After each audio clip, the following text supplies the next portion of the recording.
Product के बारे में, इसके प्रोज और कॉन्स के बारे में डिस्कस कर पाए।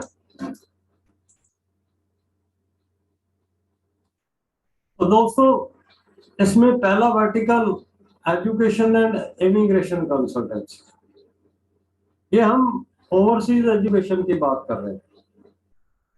सबसे पहले हम देखेंगे कि इसमें स्कोप क्या है। कोई स्कोप है तो हम इसमें एंटर करें, कोई स्कोप नहीं है तो हम इसको अपने पोर्टफोलियो में ऐड नहीं करें।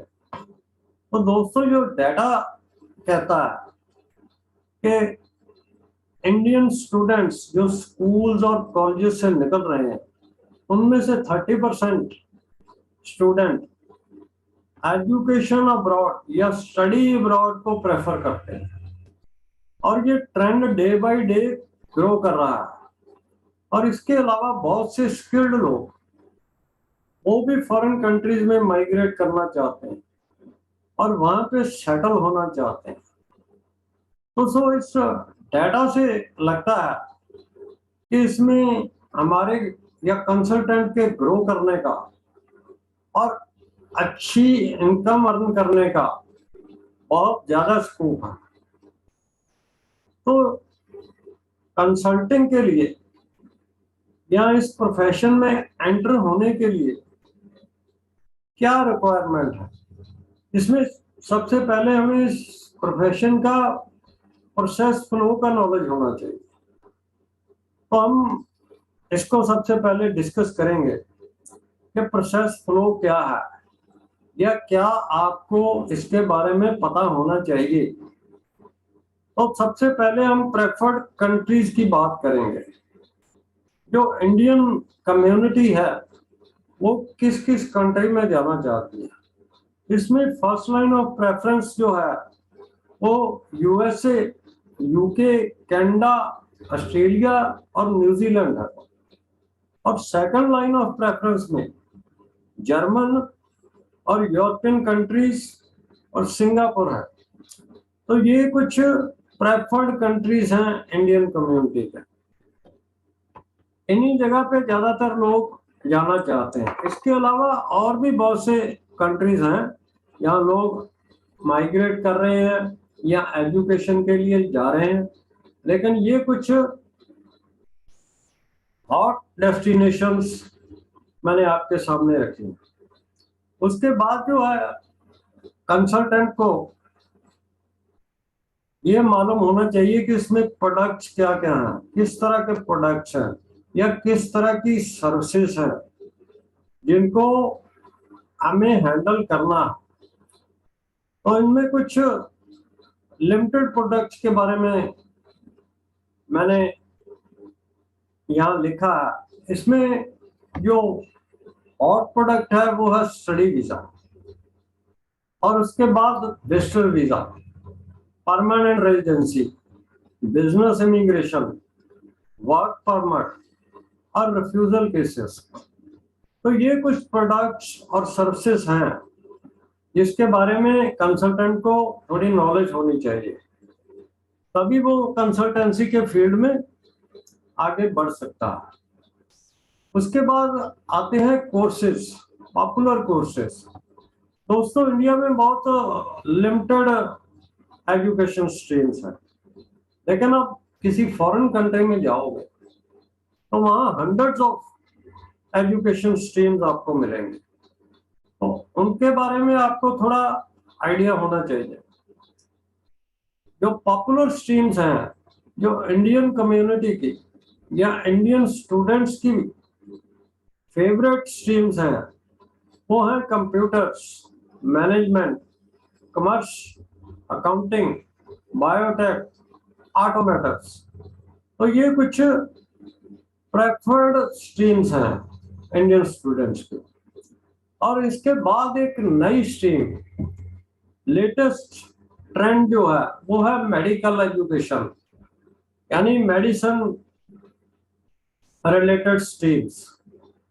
दोस्तों, इंडिया में जो मेडिकल एजुकेशन या मेडिकल कॉलेजेस में एडमिशन लेना वो बहुत मुश्किल काम है, क्योंकि यहाँ जो मेडिकल कॉलेजेस हैं बहुत ही लिमिटेड संख्या में है। तो फिर जो स्टूडेंट यहाँ पे एडमिशन नहीं ले पाते हैं उनके लिए फॉरेन कंट्रीज ही कुछ ऑप्शंस रह जाते हैं। उनमें से जो प्रेफर्ड कंट्री हैं वो चाइना, रशिया, जर्मन और यूके हैं। तो इसमें एडमिशन का प्रोसेस थोड़ा आसान है, एडमिशन आसानी से मिल जाती है, और जो कॉस्ट ऑफ स्टडीज है वो भी इंडिया के मुकाबले कोई बहुत ज्यादा नहीं है। रादर कुछ केसेस में वो इंडिया के कंपैरेटिवली कम ही है। तो ये भी एक बड़ा हॉट स्ट्रीम जो फॉरेन गोइंग स्टूडेंट्स के लिए आजकल है। और नेक्स्ट जो नॉलेज आपको होनी चाहिए पॉपुलर कॉलेजेस की, कि किस कंट्री में कौन से पॉपुलर कॉलेजेस हैं, कौन से प्रेफर्ड कॉलेजेस हैं, उनकी रैंकिंग क्या है। तो एक अच्छा कंसल्टेंट होने के लिए आपको इन चीजों की हल्की फुल्की जानकारी जरूर होनी चाहिए। ये बेसिकली कुछ बेसिक रिक्वायरमेंट्स हैं, कोई बहुत कॉम्प्लिकेटेड इसमें रिक्वायरमेंट्स नहीं है। ये 3-4 चीजों की अगर आपको नॉलेज है या इसमें आप थोड़ा बहुत स्टडी कर सकते हो या कुछ रिसर्च कर सकते हो या किसी से नॉलेज गेन कर सकते हो, तो फिर आप इसमें इजीली एंटर हो सकते हो। अब हम देखेंगे कि जैसे हमने कहा कि ये ऑफ द ट्रैक नहीं है, तो हम देखेंगे कि ये हमारा क्लेम प्रोसेस के साथ या हमारे सर्वेइंग के प्रोफेशन के साथ इस प्रोफेशन की सिमिलैरिटीज क्या हैं, और हम लोगों के लिए ये कैसे एक सूटेबल एड ऑन प्रोडक्ट है जो अपने ओरिजिनल काम यानी सर्वेइंग प्रोफेशन के साथ साथ हम इसको as a add on product कैसे हैंडल कर सकते हैं। तो ये हमने एक टेबलर फॉर्म में एक चार्ट बनाया है, कंपैरिजन चार्ट। तो इसमें हम देखेंगे कि इंश्योरेंस क्लेम प्रोसेस कैसे चलती है। इसमें क्या होता है, फर्स्ट ऑफ ऑल कि हम लोग 6-7 इंश्योरर के साथ काम कर रहे हैं, और पॉइंट नंबर 2, हर इंश्योरर के डिफरेंट पॉलिसी कॉन्ट्रैक्ट्स हैं या डिफरेंट पॉलिसी प्रोडक्ट्स हैं, और उसके बाद हर पॉलिसी की डिफरेंट टर्म्स एंड कंडीशंस। तो ये 3 चीजें हैं जो हम लोग स्टडी करते हैं, या हम जिन लोगों के जिन चीजों के इंटरप्रिटेशन करते हैं। तो अगर हम कंपैरेटिवली वीजा एप्लीकेशन प्रोसेस में जाएं तो इसकी भी बिल्कुल सेम प्रोसेस है। इंश्योरेंस क्लेम प्रोसेस में हम 6-7 इंश्योरर के साथ काम करते हैं, लेकिन वीजा एप्लीकेशन प्रोसेस में हम 6-7 कंट्री के साथ काम करते हैं। और पॉइंट नंबर 2 पे जैसे हर इंश्योरर के डिफरेंट पॉलिसी प्रोडक्ट हैं, उसी तरह हर कंट्री के डिफरेंट वीजा प्रोडक्ट्स हैं। और पॉइंट नंबर 3 को अगर कंपेयर करेंगे कि हर पॉलिसी की डिफरेंट टर्म्स एंड कंडीशंस हैं, तो उसी तरह हर वीजा की या हर कंट्री की डिफरेंट टर्म्स एंड कंडीशंस हैं फॉर वीजा प्रोसेसिंग। तो कुछ जगह पे जैसे आपको आइल्स मार्क 6 बैंड चाहिए, कुछ जगह पे आपको आइल्स मार्क 7 बैंड चाहिए, इसी तरह कुछ जगह पे आपको 50% प्रीवियस एजुकेशन के मार्क्स चाहिए, और कुछ जगह पे आपको 70% एडमिशन मिलेगी। सो टर्म्स एंड कंडीशंस को हमें स्टडी करना है, जैसे हम अपने क्लेम प्रोसेस में टर्म्स एंड कंडीशन को स्टडी करते हैं। तो ये प्रोसेस फ्लो है जो इसमें आप देख सकते हैं चार्ट में कि बिल्कुल सेम प्रोसेस फ्लो है, यानी हमारे प्रोफेशन के साथ हमारे क्लेम प्रोसेस फ्लो के साथ ये बिल्कुल मैचिंग प्रोफाइल है। जो काम हम क्लेम प्रोसेसिंग में करते हैं, क्लेम सेटलमेंट में करते हैं, वही काम हम वीजा प्रोसेसिंग के वर्टिकल में भी करते हैं। तो मेन यानी जो जॉब है हमारा, हमें डिफरेंट टाइप की, जैसे हम पॉलिसीज और उसकी टर्म्स एंड कंडीशंस अलग अलग इंश्योरर की स्टडी करते हैं, उसी तरह हमने डिफरेंट कंट्री के वीजा टर्म्स एंड कंडीशंस की इंटरप्रिटेशन करनी है। यानी मेन जो एंड रिजल्ट है वो हमें interpretation of terms and conditions करना है। तो इसलिए ये बिल्कुल हमारे साथ मैचिंग प्रोफाइल बैठता है। और एंड गेम क्या है? एंड गेम क्या है कि जैसे हम परमुटेशन और combination of docs claim processing में करते हैं, इंश्योरर को सेटिस्फाई करने के लिए हम अलग अलग तरह के सपोर्टिंग डॉक्यूमेंट्स क्लेमेंट से मांगते हैं। उसी तरह हमें एम्बेसी ऑफिशियल्स को सेटिस्फाई करने के लिए ये अलग अलग तरह के डॉक्स, सपोर्टिंग डॉक्स एप्लीकेंट से लेने होते हैं। तो ये एंड गेम है कि हमें एक प्रोफाइल में इंश्योरर को सेटिस्फाई करना और दूसरे प्रोफाइल में हमें एम्बेसी ऑफिशियल्स को सेटिस्फाई करना। तो इसके बाद हम देखेंगे कि इसमें पे आउट या रेन्यूमरेशन का क्या सीन है, इसमें कुछ पैसा मिलेगा या नहीं मिलेगा। तो दोस्तों, रेन्यूमरेशन है जो हमारी सर्वे फी के कंपैरेटिवली बहुत ही हायर साइड पे है। ये 30,000 से शुरू होके 1,00,000 रुपए तक जाता है। और कुछ कॉम्प्लिकेटेड जो केसेस होते हैं उसमें ये 5 से 10 लाख रुपए तक भी जाता है। तो ये स्टूडेंट वीजा के केस में जो है हमें एप्लीकेंट से कोई पैसा नहीं लेना होता। ये स्टूडेंट जहां आपका एडमिशन ले रहा है उस कॉलेज से आपको पे आउट 1,00,000 रुपए तक मिल जाता, लेकिन फिर भी कुछ कंसल्टेंट 25-30 हजार का स्टूडेंट से चार्ज करते हैं। लेकिन ये पीआर वगैरह के केसेस में आपको कंसल्टेंसी फीस क्लाइंट से लेनी होती है। तो इसके कंपैरेटिवली जब हम हमारी सर्वे फी की, मोटर सर्वे फी की बात करते हैं, तो ये तो 10-12 हजार में ही सारी कहानी खत्म हो जाती है। तो कंपैरेटिवली जो रेम्यूनरेशन है, जो पे आउट है, वो बहुत ही बढ़िया है। ये पे आउट का भी हमने टेबुलर चार्ट बनाया है।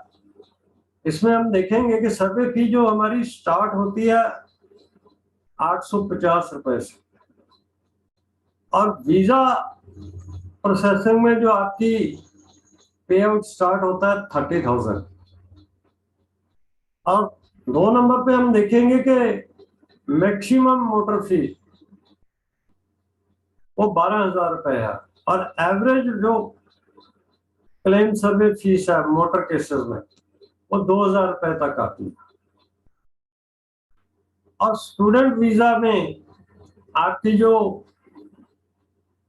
मैक्सिमम फीस है वो 1,00,000 रुपए तक जाती है, और जो एवरेज फीस है वो 50,000 रुपए तक जाती है। इसी तरह कुछ लोग नॉन मोटर केसेस की बात करेंगे, तो नॉन मोटर केसेस में जो एवरेज फीस है वो 6,000 रुपए तक रहती है।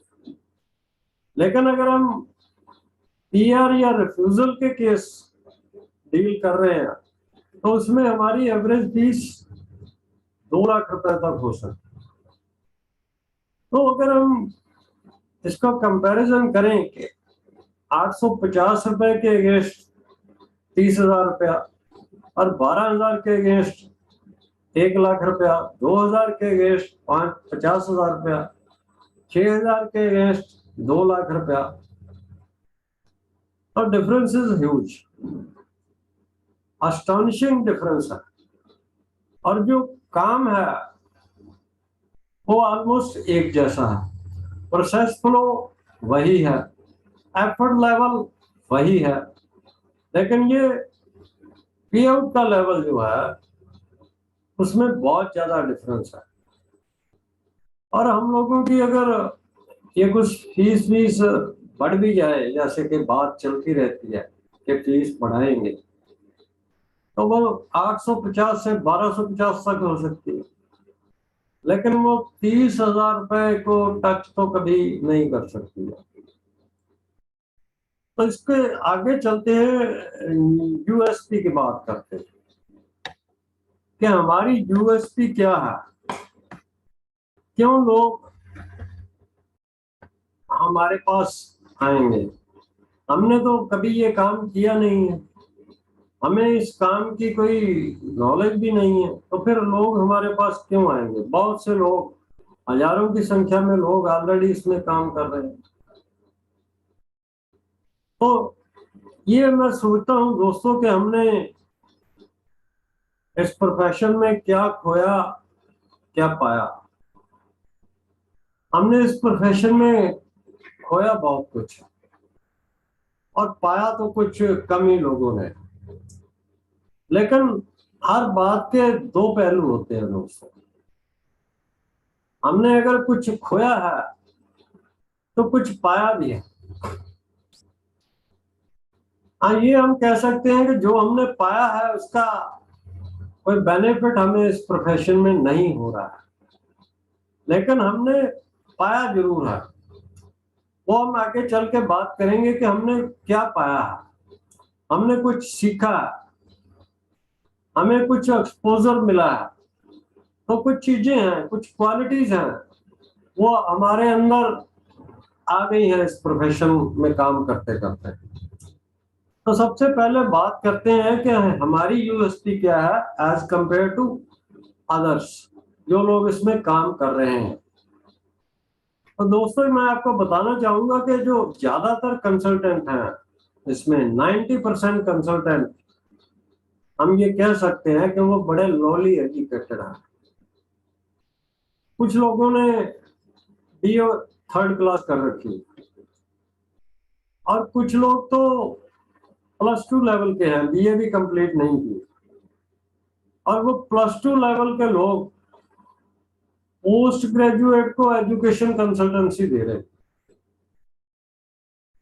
ये यंगर एज के लोग हैं जो इधर उधर से लेवर ऑफ द मनी के कारण, कुछ अनएम्प्लॉयमेंट के कारण, कुछ प्रोफेशन की चमक दमक के कारण, कुछ इस प्रोफेशन में या इस डोमेन में आए बूम के कारण इसमें एंटर कर चुके हैं, लेकिन उनका कोई डोमेन एक्सपर्टाइज नहीं है, किसी किस्म का कोई एक्सपोजर नहीं है, कोई किसी और फील्ड का एक्सपीरियंस उनमें नहीं है। ये तो कुछ लोग अपने घर से 10-20 लाख रुपया लेके एक दुकान खोल के बैठ गए, और बूम के कारण उनको भी 1-2 केस मिल जाएं तो 1-2 लाख रुपए की अर्निंग हो जाती है।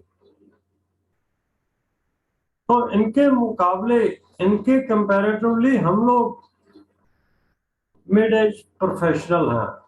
हम में से ज्यादातर लोग मिड एज प्रोफेशनल हैं, और हमारा एक एग्जिस्टिंग डोमेन एक्सपर्टाइज है। हम एटलीस्ट एक वर्टिकल के एक्सपर्ट हैं, एक इंश्योरेंस कॉन्ट्रैक्ट को इंटरप्रिटेशन करने के एक्सपर्ट हैं, और उसके अलावा हमारा लाइफ एक्सपोजर है। हमने जिंदगी के उतार चढ़ाव देखे, बहुत सी सिचुएशंस को हैंडल किया, बहुत से लोगों से हम मिले हैं, बहुत से प्रोडक्ट्स में हमने डील किया है, बहुत तरह के क्लेम्स हमने हैंडल किए हैं। तो ये हमारा लाइफ एक्सपोजर है। जो जो जो ये करंट कंसल्टेंट्स हैं उनमें ये चीजें नहीं है। इसके बाद हम लोगों में नेगोशिएटिंग एंड कन्विंसिंग स्किल्स है। हम लोग हर रोज कुछ क्लेम सेटल करते हैं। हम दूसरों को कन्विंस कर सकते हैं। ये क्वालिटी टाइम के साथ हमारे अंदर आ गई है। इसके अलावा एक सबसे बड़ी चीज है जो हमारा वास्ट नेटवर्क है। किसी भी काम में सफलता के लिए दोस्तों नेटवर्क की बहुत बड़ी जरूरत होती है। हम लोगों को बहुत से वर्कशॉप्स और बहुत से उनके एम्प्लॉइज, बहुत से इंश्योरर के एम्प्लॉइज और हजारों की संख्या में क्लेमेंट्स हम लोगों को जानते हैं, वो हम लोगों से डील कर चुके हैं। तो हमारा ऑलरेडी हम लोगों की पहचान है। तो ऑलरेडी हमारा एक वास्ट फील्ड नेटवर्क है। फिर हम लोगों की एक एस्टैब्लिश्ड आइडेंटिटी है। हम लोग एक प्रोफेशन के साथ सालों से जुड़े हुए हैं। समाज में हमारी एक पहचान है। और एक सबसे बड़ी बात, ये जो लोग फॉरेन एजुकेशन के लिए जा रहे हैं, इनको स्टडी कॉस्ट जो है 15-20 लाख रुपए आती है। तो जो लोग 15-20 लाख रुपया खर्च कर रहे हैं, उनको अपने काम के लिए एक ट्रस्टेड कंपेनियन की जरूरत होती है। वो हर अरे गहरे के साथ डील करने में घबराते हैं। तो हम लोग एक ट्रस्टेड फेस हैं। समाज में हमारी पहचान है। सबको मालूम है कि हम पिछले 20-25 सालों से एक वर्टिकल के साथ जुड़े हुए हैं। हम पिछले 25 सालों से यहीं पे हैं और आगे भी बहुत से सालों तक यहीं रहने वाले हैं। तो हम कोई ओवरनाइट ऑपरेटर नहीं है। कुछ लोग ओवरनाइट गायब हो जाते हैं। हम लोग बहुत सालों से यहीं पे हैं।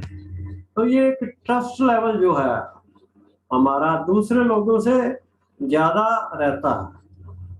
हम रिलायबल भी हैं। हम जो कहते हैं मार्केट में वही आके करते हैं। तो एक रिलायबिलिटी भी है। और बहुत से लोग हमें जानते हैं। बहुत से लोग इस बात की गवाही दे सकते हैं। बहुत से लोग आपका रेफरेंस दे सकते हैं कि आप एक ट्रस्टेड फेस हो, आप पे विश्वास किया जा सकता है। तो ये सब बातें हमारी यूएसपी है बॉस। और ये सब बातें हमने जैसे पहले बात की कि क्या खोया क्या पाया, तो हमने ये पाया। खोया भी बहुत कुछ है, लेकिन ये चीजें हमने पाई भी हैं। और अगर इन चीजों का हमें इस प्रोफेशन में कोई बहुत बेनिफिट नहीं हुआ, तो वो किसी दूसरी जगह हो सकता है। ये सब क्वालिटीज हमें काम दे सके और हमें वो जो हमने खोया है उसकी भरपाई हो जाए। और इसके बाद फाइनली जो हम बात करेंगे वो करेंगे इन्वेस्टमेंट, कि इसमें पैसे कितने खर्च होंगे। हमारे पास तो पैसे बहुत कम है, इनकम पहले ही डिक्लाइनिंग मोड में है।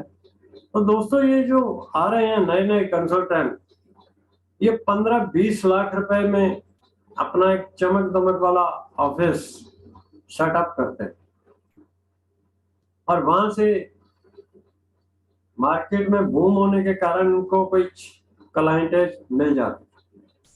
लेकिन हम लोगों को इसकी जरूरत नहीं है। हम लोग यही काम 15-20 लाख वाला काम 15-20 हजार में स्टार्ट ले सकते हैं। हमें करना क्या है कि हमें जो हमारा एग्जिस्टिंग ऑफिस है हम वहीं से स्टार्ट कर सकते हैं। छोटा मोटा इंफ्रा हमारे पास ऑलरेडी है। बेशक हमने अपने घर में ही अपना ऑफिस बना रखा, तो हम वहीं से इसका स्टार्ट ले सकते हैं। तो कैसे स्टार्ट ले सकते हैं, क्या हमें करना चाहिए, तो सबसे पहले दोस्तों हमें ये वर्ड ऑफ माउथ स्प्रेड करना है। हमारे पास बहुत से लोग हमें मिलने आते हैं, क्लेम के सिलसिले में, कुछ और सिलसिले में। तो हमें सिंपली उनको इंटीमेट करना है कि हम ये एजुकेशन कंसल्टेंसी का काम भी कर रहे हैं, हम ये स्टडी वीजा के केसेस को भी हैंडल कर सकते हैं। तो ये वर्ड ऑफ माउथ स्प्रेड करना है। हम लोग दूसरों से भी मिलने जाते हैं, डेली हम इधर उधर घूमते रहते हैं, हम वर्कशॉप में घूमते हैं, हम क्लेमेंट्स को मिलते हैं, हम समाज में घूमते हैं। तो हमें जहां भी जाना है वहां हमें ये वर्ड ऑफ माउथ जो है स्प्रेड करना है। हमें सबको इंटीमेट जरूर करना है और कुछ नहीं कहना है, इसमें कोई बहुत एफर्ट नहीं है। हमें सब लोगों को ये बताते रहना है कि हम इमिग्रेशन के केसेस को हैंडल करते हैं। और दूसरा जो काम आपको करना है, आपको अपने आसपास नजर दौड़ानी है, आपको अपने रिश्तेदारों की तरफ देखना है, आपको अपने फ्रेंड सर्कल में नजर दौड़ानी है, और आपको अपनी नेबरहुड में, जिस कॉलोनी में आप रहते हो, वहां पे एक नजर दौड़ानी है। तो दोस्तों आपको हर तीसरे चौथे घर में कुछ ऐसे लोग, कुछ ऐसे स्टूडेंट मिल जाएंगे, कुछ ऐसे लोग मिल जाएंगे जो इमिग्रेशन के इच्छुक हैं। तो वहां से आपको अपना पहला क्लाइंट मिलने वाला है। वो लोग आप पे ट्रस्ट करते हैं, वो लोग आपके नोन हैं, तो वो लोग अपने आप से डील करने में बिल्कुल हिचकिचाएंगे नहीं।